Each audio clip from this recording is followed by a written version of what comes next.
turned up. We got some ladies on the volleyball court crushing it at the top of the standings. Prep rivals giving each other all they can handle, while the JUCO ladies see how much longer they'll have to sit on the edge of the top 10 ranking. Meanwhile, the Knights celebrating homecoming week. Can they cap off 5 days of festivities with a non-league W? Athletes getting in the homecoming court mix and trying to take care of business on the field too. Time to suit up, everybody. We cruise around town with Torrance's Prep and JC Sports. It's time for another week with the Sports Desk.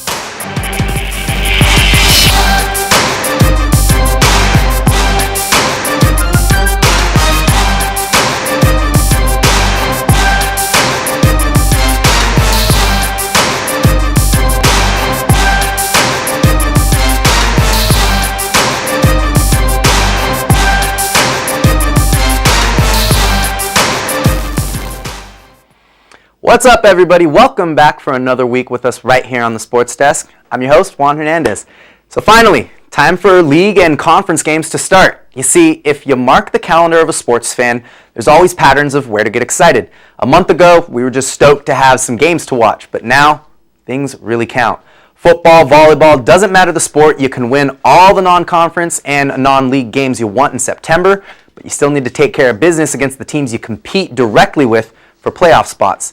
In the case of the North and South girls volleyball squads, neither team could get a bigger call to arms than facing their biggest rival.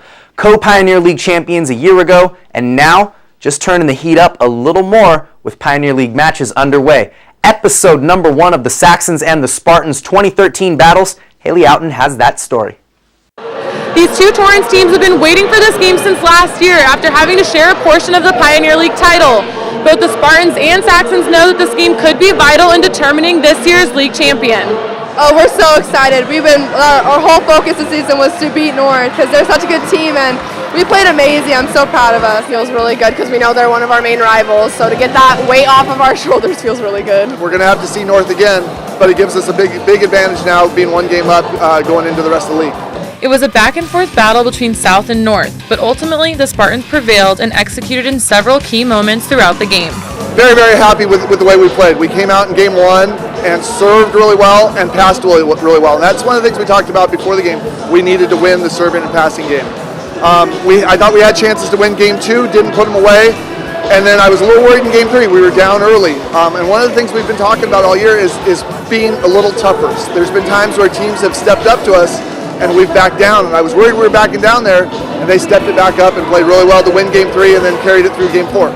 We've been talking a lot about mental toughness and how we've kind of been lacking it, but it definitely shows that we're capable of being mentally tough, and then that carried into our energy and us being able to win. The Spartans used that mental toughness to keep their cool and fight through a game filled with so many momentum changes. Volleyball's such a game of momentum. You know, there's so many swings, and one of the things we talked about today was we didn't want our highs too high, we didn't want our lows too low. So we did want to celebrate good plays, but we didn't want them to be way up here.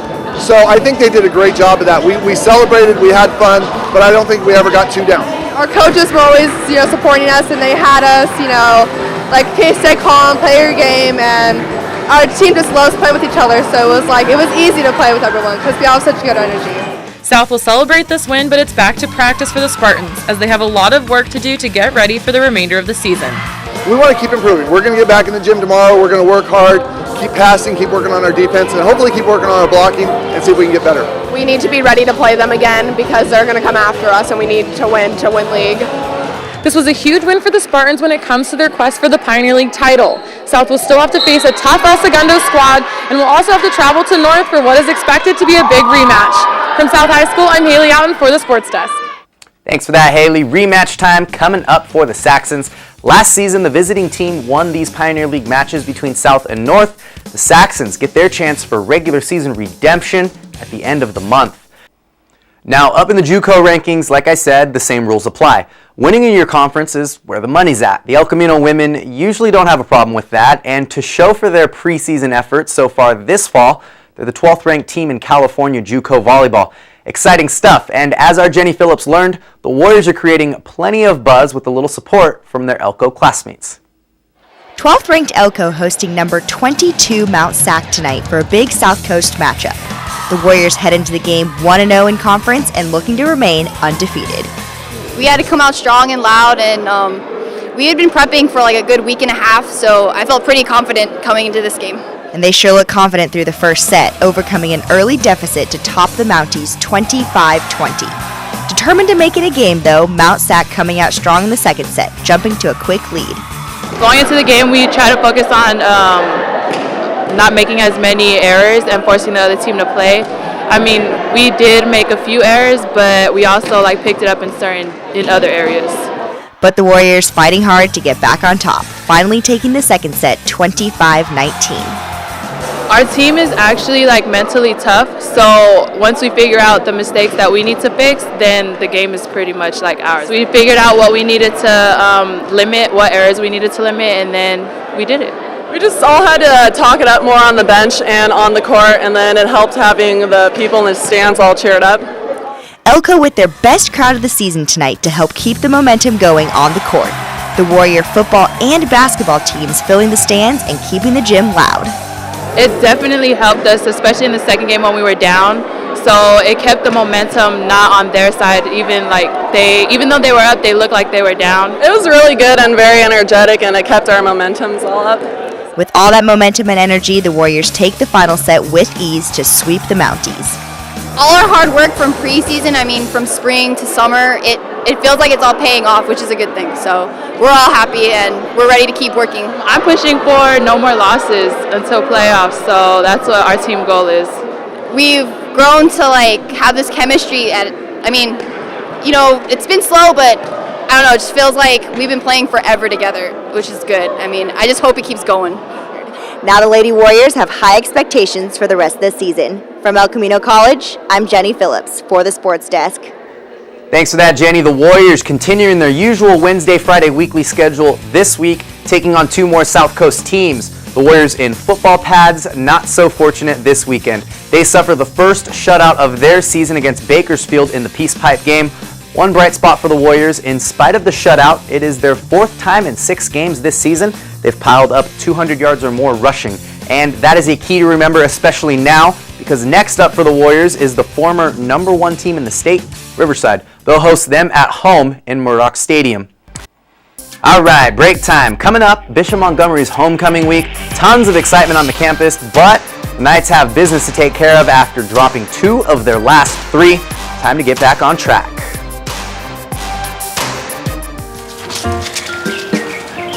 Where do you think you're going? Is your body holding you back? I want to go running. Not with that knee, you're not. I'm fine. Negative. Your bones and joints can say no at any age. With that shoulder, you're going to pick up that track. Really? Keeping you from working, playing, or just plain moving. Let's not pick her up. What do you say? Yet a lot of people who live with pain fight back. Use your head. Save your back. My bride, my rules. And regain their lives. You gotta be kidding me. Whoa. I'm going running. I'm going running. I got to see this. Come on, pick it up.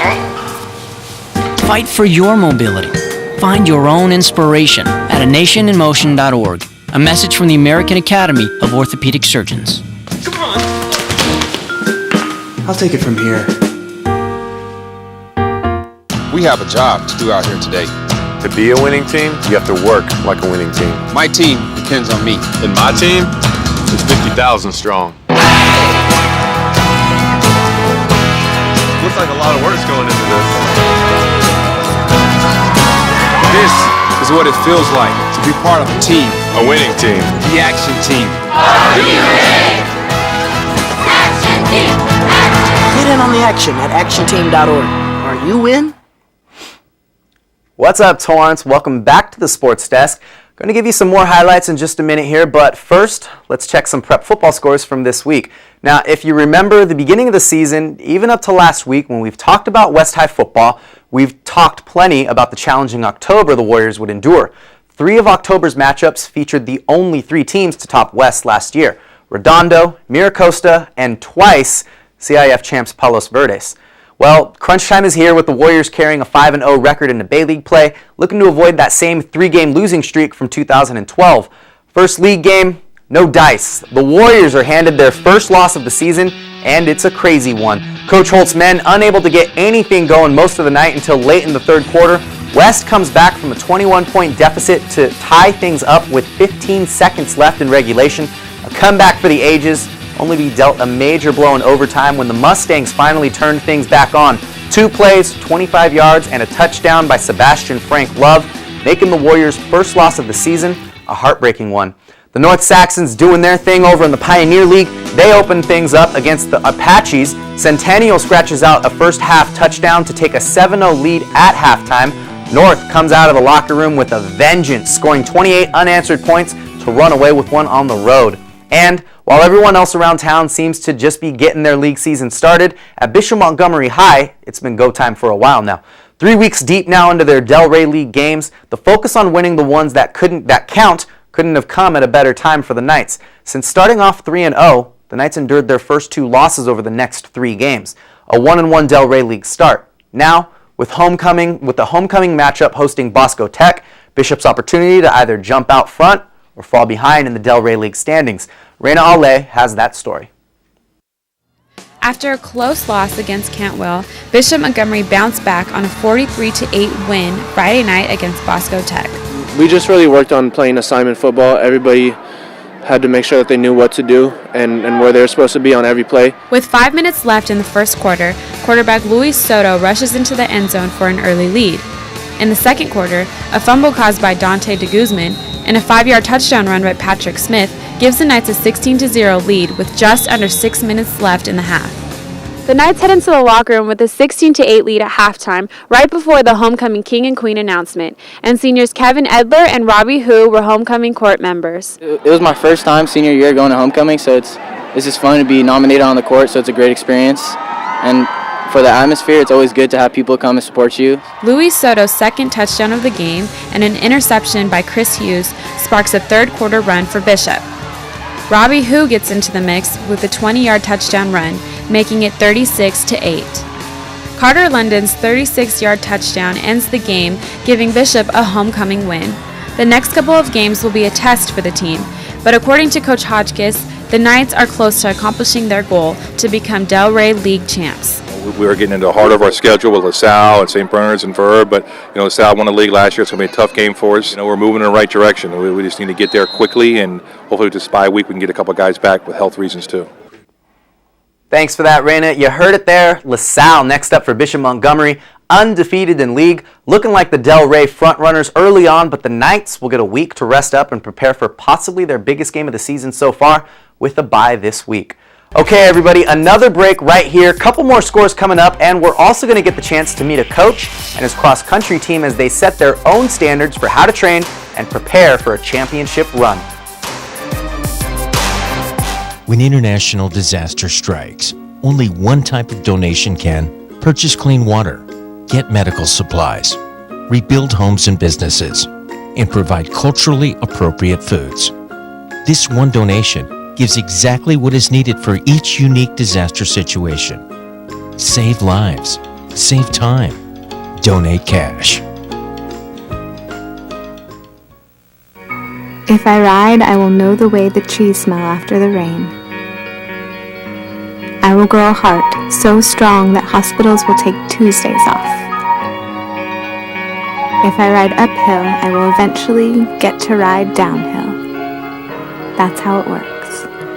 If I ride, my breath will fill the air instead of smoke and car exhaust. If I ride, road rage will turn into laughter. And I won't be a boy or a girl. I will just be a rider. If I ride, I will be strong.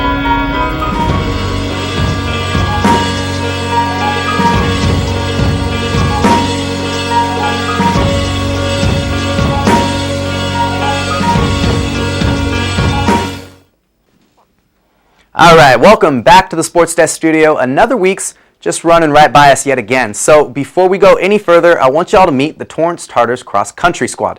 So far, we've seen Bishop's and South standout distance runners, and at Torrance, the responsibility of pushing athletes to the next level is something Coach Israel Pose takes seriously.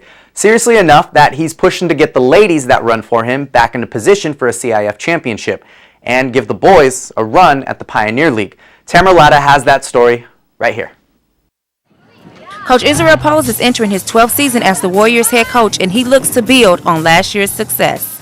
I think the boys, we're looking to be league champions. The girls, we want to, repeat as, going on to CIF and hopefully making the CIF finals again, and maybe even further than that. Preparation can make a difference when competing in any sport. I think besides the workouts, which is obvious, you try to give them the right workouts. I think it's just keep them mentally in it. I think our sport is tough. It's running in the concrete, 8 to 10 miles a day is hard. It's hard to get the mind. And then they have the students, they have stuff at home, they have jobs, they got clubs they're they're involved in. So mentally they have to really stay fresh and they and stay focused on one thing at a time. With 5 weeks left in the season, the team has already faced their biggest challenge. The first league meet, obviously, because it's up in PV's course, which is the toughest course in California, really. So a lot of kids are brand new. They know what to expect, so they're nervous and their anticipation on that. The senior captain is saving his best efforts for the end of the season. Right around league meet finals, which should be early November, late October. I think that's where I really want to show off my fastest time, show all the work I've done throughout the season. Coach Post told me that the girls team wasn't on the radar last season but made the CIF finals. He also said if they can stay healthy and consistent, they will make another CIF appearance. In Torrance, I'm Tamara Latta, reporting for the Sports Desk. Thanks for that, Tamara. Also at Torrance High, and speaking of the Pioneer League, the football squad getting into the mix, at least taking the right first step in chasing after a Pioneer League title of their own. Their league opener comes against the South Spartans. South still struggling, looking for their first win on the season, and the Tartars take advantage of that with a 21-point win at Zamperini Stadium. For a while, both these teams were looking for that elusive first win. In recent weeks though, looks like Rock Hollis is able to get his boys pointed in the right direction. This game a bit closer than the scoreboard suggests. South moved the ball downfield successfully, only to have their offense stalled inside the 25-yard line 3 times without putting any points on the board. Start converting those opportunities to touchdowns, and we have ourselves a ball game. Bobby Wilson, the man of the night, with 2 TDs and an interception on defense that set up the Tartar offense to march downfield and put up another 6 points. And just a quick announcement for all you supporters of Torrance's amazing athletic programs. The West High Booster Club is holding their annual pancake breakfast to raise money for all Warrior athletic programs. And yes, that does include cheerleading. And yes, I did just say pancakes. Nom nom. The school will use the funding, among many things, for a full-time certified trainer available to all Warrior athletes. Not a resource many athletes are fortunate enough to have in high school, so we encourage everybody to help make that a reality for West High. For more information, check out the West High Booster, westhighbooster.org. And while you're online doing that, maybe you'll check us out too. The Sports Desk on Facebook, where we can share information and updates like this. Every once in a while, you'll get some behind-the-scenes photos from right here in the Sports Desk studio, or even a heads up on what's to come in the week ahead when you see photos and updates from the games we cover, the teams we're hanging out with, whatever it is, it's going on Facebook. So just go like our page, all right? All right, everybody, that wraps up another week on the Sports Desk. Great to see you again. We'll see you next week.